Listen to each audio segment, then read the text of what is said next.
Heroes of Might and Magic was probably my favorite strategy game growing up, from the first one all the way up to the third one and all of its expansions. Hearing names like Sandro will always immediately conjure up imagery of an unlimited tide of undead skeletons as I expand around the map, or the nostalgic tingles I get from listening to the end turn music. Heroes of Might and Magic has had more recent installments like Game 5, but nothing captures the magic quite like 2 or 3 do, and nothing compares to the old strategy games such as Disciples 1 and 2. That is, until now.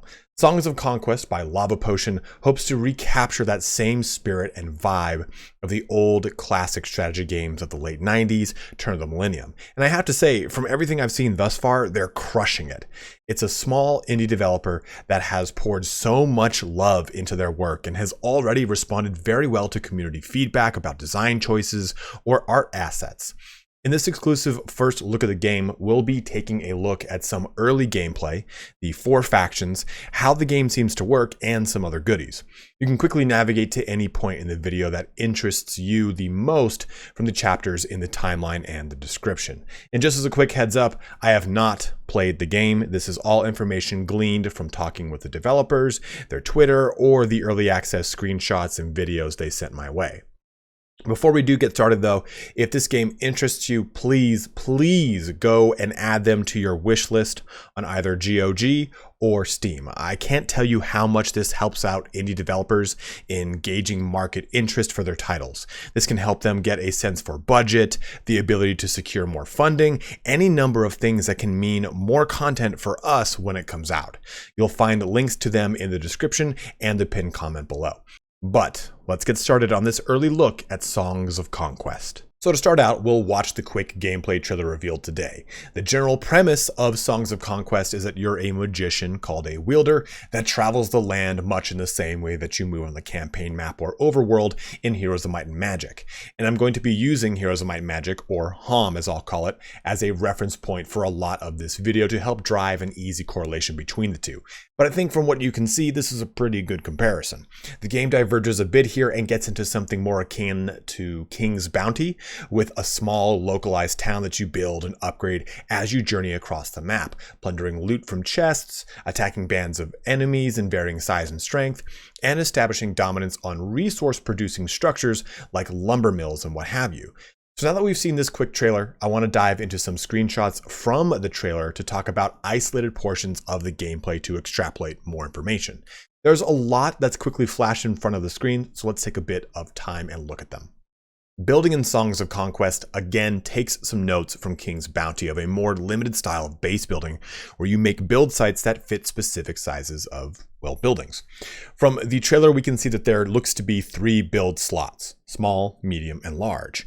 Each one has the necessary buildings tied to it, and from there you can upgrade the individual buildings, probably providing advanced tech, access to better forms of produced units, more spells, other things that we see in games like Heroes of Might and Magic, where upgrading the building results in tech upgrades.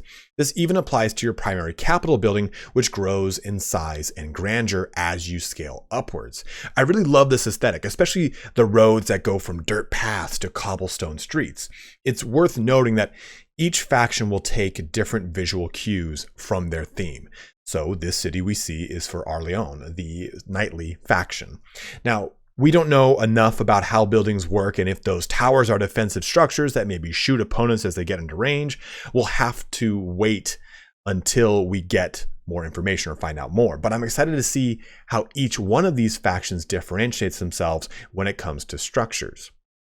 In Heroes of Might and Magic, the Undead faction had buildings that increased their faction mechanic abilities, so I wonder if there's something like that here that we've yet to see or hear about.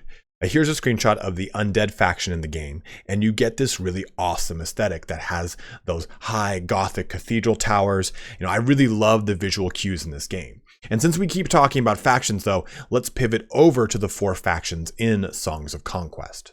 We'll start out with the Undead faction named Barony of Loth, and it is a mixture of your standard spooky scary skeletons and eldritch horror-esque monstrosities. Here's the lore entry on the website. Loth, a declining barony, embraces the promise of the unseen society to bring back the glorious days of peace and empire. Cultists and scholars excavate old battle sites for arcane artifacts and call the oath-bound legions to serve once more. Loth will rise to its former glory, even if it means bringing back the dead. So very much a faction controlled by what feels like the game's version of necromancers, or perhaps even vampires mixed in there. Even looking at the units in this screenshot, you can see a combination of ghoulish creatures. Skeletons, upgraded skeletons, a pack of rats, some sort of eldritch cleric in the back there, then a scorpion gravestone skeleton thing that I would outright cry if I saw at the foot of my bed. Then there's another bigger phantom unit at the bottom. Also, it seems like there's an ability to summon skeletons onto the battlefield from the trailer, so we get at least a sampling of Barony of Loth's roster. One of the factions I feel will be pretty popular, and I'll probably play first outside of the next faction I want to talk about, Arleon, the faction that we see throughout the majority of the trailer and has made up a good deal of the marketing imagery so far. Here's Arleon's bit of lore. Arleon, the remnant of an empire now broken up into warring baronies, where the strong rise and the weak are forgotten. Knights are joined in an uneasy accord with the Fae, magical creatures of the deep woods. But even fear of the Fae will not stop peasant rebellions. In Arleon, order is enforced with a sharp axe. So again, a very knightly faction with elements akin to the Haven or Knight factions from Heroes of Might and Magic, with the standard fare of men-at-arms on foot, or squires more than likely, then archers followed by an upgraded arbalest-looking version of it. But what I like is that there's a bit of a twist. This isn't just knights in shining armor, we also get the Fae, so forest spirits that are in a bit of loose of alliance with Arleon. And this seems to be represented by a sort of druid in the back line here, and a larger anthropomorphic goat that I actually thought was a gargoyle from the hit animated show Gargoyles at First. And then there's of course, a hulking knight on horseback. And what I like about the units we've seen so far is that there's a sense of scale, or I guess a scale increase from seemingly lower tiers into the upper tiers. The upper tiers getting much larger and smaller in number on the battlefield, something that we've seen before in this genre. The next faction is Baria, which I believe is a mix of humans and another race once again. Here's the lore. Baria threw off the chains of the empire and allied with Harima to form independent merchant states. Now contracts are law, and anyone, human or Harima, can rise by their deals and their deeds. The art of the tinkerers keeps them one step ahead of their enemies, and the sound of the hell breath brings terror to all. Now, I'm not 100% sure, but I think the Harima are halflings or something of the sort. Looking at this screenshot, which is one of the only visuals we have of this faction, there's Amazonian-looking spears in the front, a bagpipe-playing halfling that I think might actually be a support character from the looks of it. Hell, maybe that's a rocket launcher, because the other two units are a Janissary-style rifle unit. So I imagine that the Baria will have a lot of black powder, or at least steampunk-themed units from the looks of it. And this picture also gives us the last faction to talk about, the Rana, swamp dwellers, scattered by their enemies and at times enslaved. But a mysterious wielder has risen, uniting the folk of the marsh to rediscover their true strength. Vicious ravagers, wise Chaloon, and even the secretive Ethdra all come to the wielder's call, and the world will tremble to hear them roar. So each faction seems to be split by two cultural groups, but the Rana have three in the Ravagers, Chaloon, and Ethdra, making up the swamp, or I guess lizardman style faction from Heroes of Might and Magic. We've seen them a bit in the trailer, but there's quite a lot of variety of units here. Gigantic lamprey looking terrestrial centipedes, which come straight out of my damn nightmares. Some snake-themed caster that upgrades into a fancier headdress, and then spearman units that look like Frog's long-lost cousin from Chrono Trigger. Then finally the antagonist from Ninja Turtles and the gigantic war turtles in the center here as well. So without really knowing much about these factions and their abilities, I just really enjoy the difference in aesthetic and unit variety. It has that same vibe of playing other games of the same genre like Disciples 2, where each faction is vastly different and really like playing a whole other game with as far as the mechanics and units are concerned. And I'm really excited to find out more about the factions and how they interact with the campaign itself. Speaking of, let's talk really fast about the campaign. There's not a ton of details to really go into just yet, but I imagine we'll hear more about that as we move closer to the early 2022 release date. And from what we can tell so far, you can either take part in a single player campaign across an epic adventure where your entire journey is chronicled by bards as they tell the tale of your rise and fall, similar to a Greek chorus. The verses you unlock are unique to the missions, factions, and campaigns you're playing, so there's plenty of replayability. Also, there's the ability to play online with friends. Now, I'm not sure if that's just a head-to-head style or if there's co-op campaigns as well, but something I'm sure we'll find out more about. But there's an in-game level editor, which will allow you to create either custom maps or entire campaigns, allowing you to script events, control the soundtrack and dialogue. So there'll be plenty of user-created content far after the game goes live. And I'm curious to see if this will include Steam Workshop support, which would make this process seamless. But either way, custom maps, campaigns, and even expansions have made a lot of the games of this genre live far beyond their expected shelf life. But with a game like this, it's all about combat, which plays a pivotal role in any strategy game. The combat for this does not look like it will disappoint. It takes the conventional grid system and adds more layers to it, something that we get with games like Endless Legends, where height is taken into account, allowing your archers to shoot from elevated positions, or even the ability to create bottlenecks using the map's obstructions. What I also like a lot about the combat systems is that there seems to be plenty of spells to go around. Even looking at the quick glimpses in the trailer, spells wreak havoc across the battlefield. Torrents of flame cascading down upon your foes or lightning striking them from on high.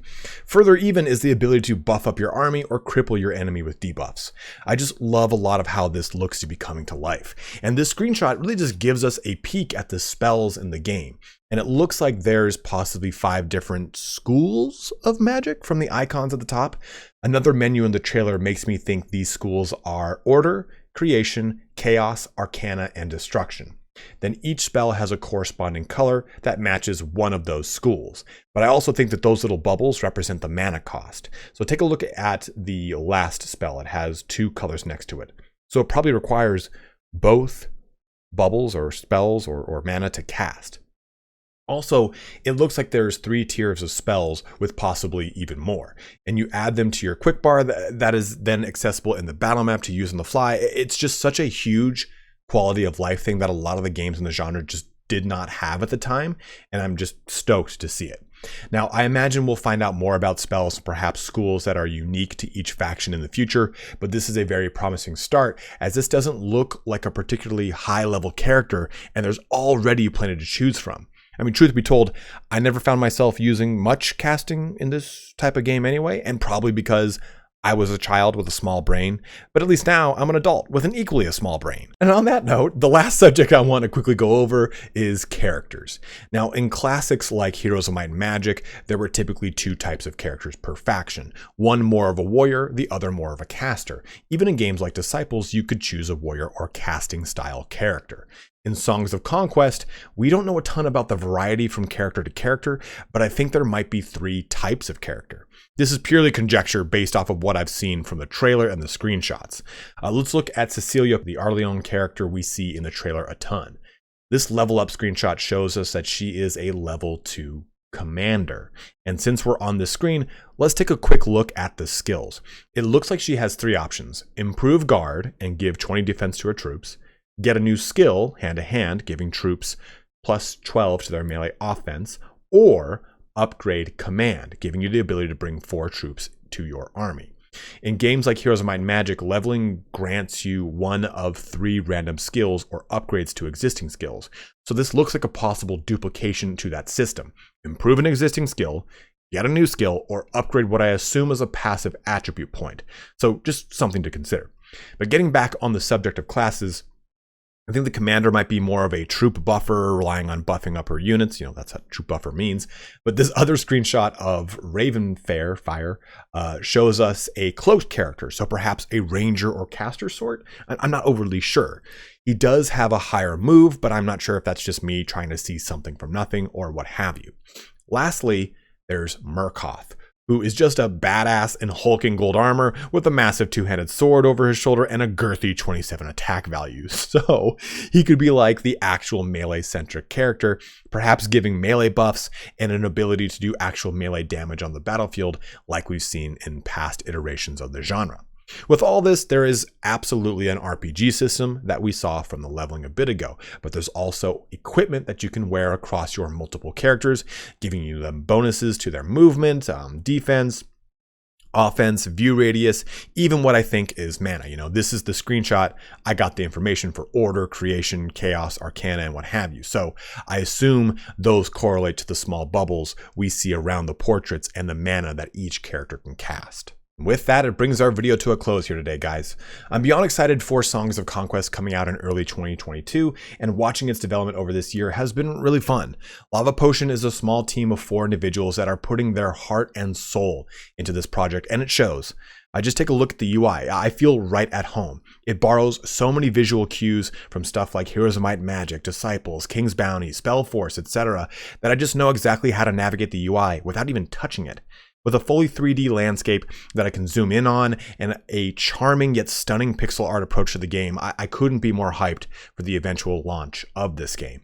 If you want to get involved, again, I provided links to the project website and to both GOG and Steam's pages to add the game to your wish list. As I said before, guys, please add it if you're interested in this game. It helps out indie developers so much, and they were extremely proud to secure a spot on GOG's website. So much so that they created a little like night gif just to show off how happy they are. This is absolutely a labor of love, and I'm honored that the team at Songs of Conquest allowed me an early look at the information revealed today to share with all of you. Look forward to more Songs of Conquest content on the channel as we get closer to launch, and let me know in the comment section below some of the things that excite you about this game, or even your favorite memories of playing HoMM and other games in the genre. Thank you so much for watching here today, though, guys. Don't forget to like, comment, and subscribe, all that fun action, but have a good one and take care.